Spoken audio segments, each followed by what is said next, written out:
नमस्कार, आप देख रहे हैं भारत टाइम्स न्यूज और मैं हूं आपके साथ कंचन। वापी में मुस्कान एनजीओ द्वारा देश के प्रधानमंत्री नरेंद्र भाई मोदी द्वारा देश से टीबी हटाओ अभियान के तहत वापी के वीआईए ग्राउंड पर गजल सम्राट अनूप जलोटा का एक खास कार्यक्रम का आयोजन किया गया है, जिसमें आज गजल सम्राट अनूप जलोटा सुबह वापी में पत्रकारों से रूबरू हुए थे और पत्रकारों को इस कार्यक्रम के बारे में विस्तृत जानकारी प्रदान की।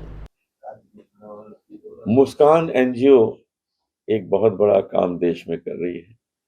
भारत को टीबी मुक्त बनाना है।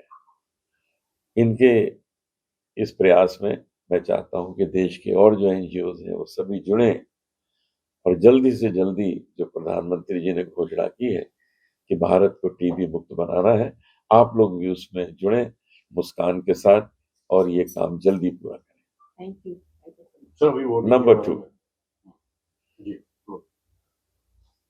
यदि आप चाहते हैं कि देश आपके तरीके से प्रगति करे, जैसा आप चाहते हैं वैसा देश बने, तो आपको वोट तो देना पड़ेगा। आप वोट नहीं देंगे तो आप कैसे कहेंगे कि आप जैसा चाहते थे वैसा देश हो जाएगा। इसलिए आपका वोट बहुत ही बहुमूल्य है, आपका वोट बहुत कीमती है, ये आप जरूर दें। घर से निकलिए, वोट दीजिए और जैसी आपकी इच्छा है वैसी सरकार बनाइए। देश प्रगति के रास्ते पे चल रहा है।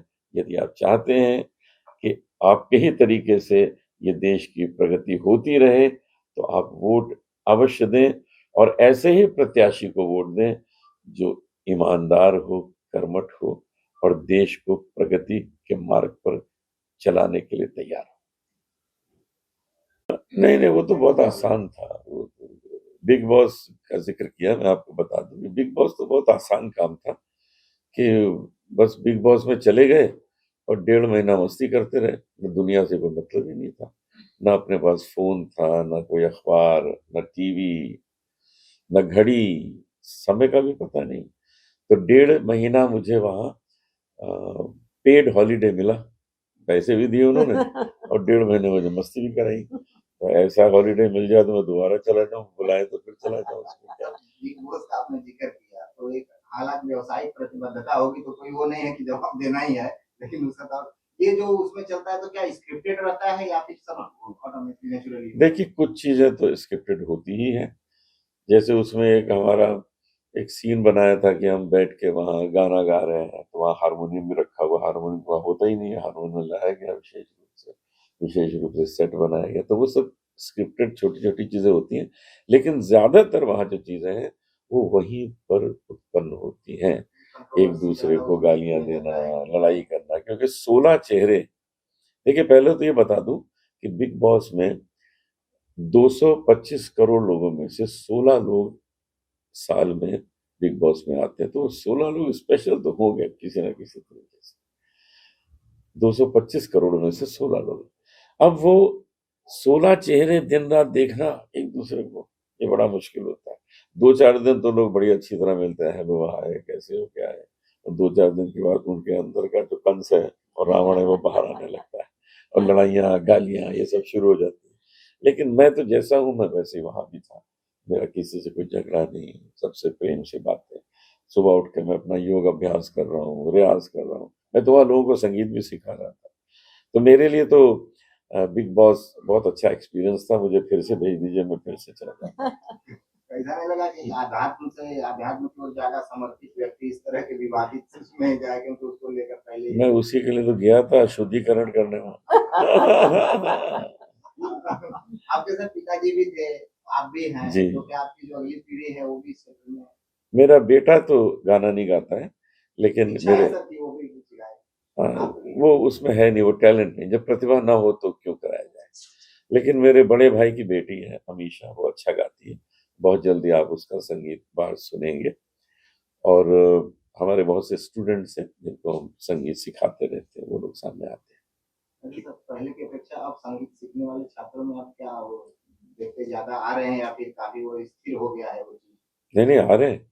बहुत अच्छे अच्छे लोग आते हैं, बच्चे आते हैं, सीखते हैं और उनके माँ बाप भी चाहते हैं कि बच्चे अच्छी तरह सीखें और सामने है। वापी में इस प्रोग्राम में आपको शामिल होते हैं और क्या प्रोग्राम था, इसके बारे में बताएं। देखिए, हमारे देश में जो एनजीओज हैं वो बहुत बड़े बड़े काम कर देते हैं। कुछ एनजीओज ने हमारे देश से पोलियो हटा दिया है, पोलियो मुक्त भारत है। और अब वापी में जो एनजीओ है मुस्कान, उसमें 15 लेडीज हैं, वही सदस्य हैं, वो काम करती हैं।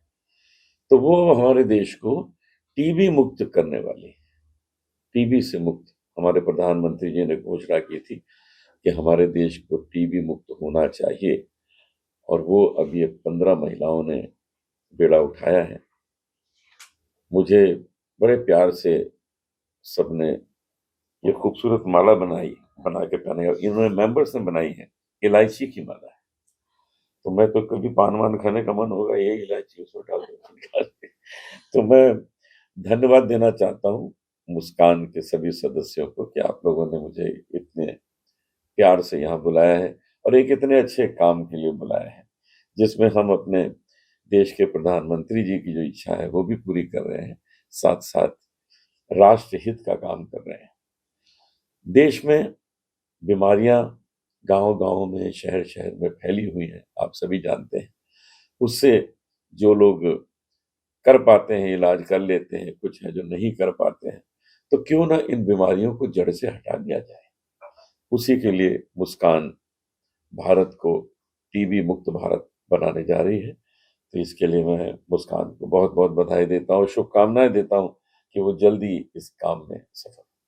अनूप जी, आप भजन सम्राट के रूप में भी नाम आपका जाना जाता है। आप राम मंदिर में भी शामिल हुए थे, तो उस राम मंदिर में आपने जो पंक्ति गाई थी, क्या पंक्ति वो हाँ, दोहरा सकते जी हैं? हाँ, जी हाँ, जी हाँ। हमारे प्रधानमंत्री जी ने जब वहाँ प्राण प्रतिष्ठा संपन्न की, तो उसके बाद ये 2 पंक्तियां जो मेरे मन में आई, भूरे सिंह जी की लिखी हुई है। काशी बदली, अयोध्या बदली, काशी बदल गई है, भव्य हो गई है। अयोध्या स्वर्ग जैसी हो गई है। काशी बदली, अयोध्या बदली, अब मथुरा की बारी है, अब मथुरा की बारी है, राम खड़े हैं लिए धनुष, अब बंसी बजने वाली है, बंसी बजने वाली। आप तो मथुरा की हैं, हाँ जी। आपके शहर का जिक्र हो गया इसमें, बहुत अच्छा। सर आपने गीत संगीत में काफी लंबा सफर तय किया है। हमने पढ़ा कि 7 साल की उम्र से ही आपने गाना शुरू जी किया। जी। तो उस समय से लेके आज तक जो श्रोता वर्ग है और जो माहौल है उसमें कितना आप चेंजेस पाते हैं? देखिए, हर चीज में चेंज आ गया है, तो संगीत में भी चेंज आएगा, श्रोताओं में चेंज आएगा। हम लोगों की पॉजिटिव और उसमें किस पॉजिटिव है, इसको पॉजिटिव मानना चाहिए, क्योंकि जितने भी डेवलपमेंट्स होते हैं उन सबको पॉजिटिव मानना चाहिए। ये नहीं सोचना चाहिए कि पुराना ढंग बदल गया। हम लोग नए तरह के कॉलर पहनने लगे, शर्ट पहनने लगे, टी शर्ट पहनने लगे। पहले ये सब कहाँ था, बेल बॉटम थी, अब जीन्स पहनने लगे हैं। पहले संगीत धैर्यता से सुना जाता था, एक एक घंटे क्लासिकल सुना जाता था, आलाप सुना जाता था। अब 20 मिनट में कहते हैं जी एक राग गा दीजिए, सुना दीजिए। तो कॉम्पैक्ट हो गया है सब। अब ये कॉफी भी जो है 1 मिनट में बन के तैयार हो जाती है, पहले तो आराम से बनाई जाती थी। तो हर चीज जो है वो इंस्टेंट और कॉम्पैक्ट हो गई है।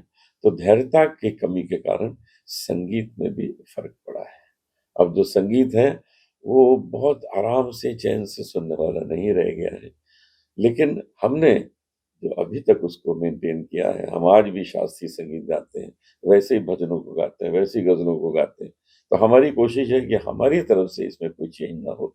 जो लोग ट्रेडिशनल म्यूजिक तरीके से सुनते हैं, हम उनको आज भी वैसे ही सुनाएं। आप सर गीतकार से लेकर गायक, संगीतज्ञ, एक्टर और प्रेजेंटेटर, मैंने देखा सीरियल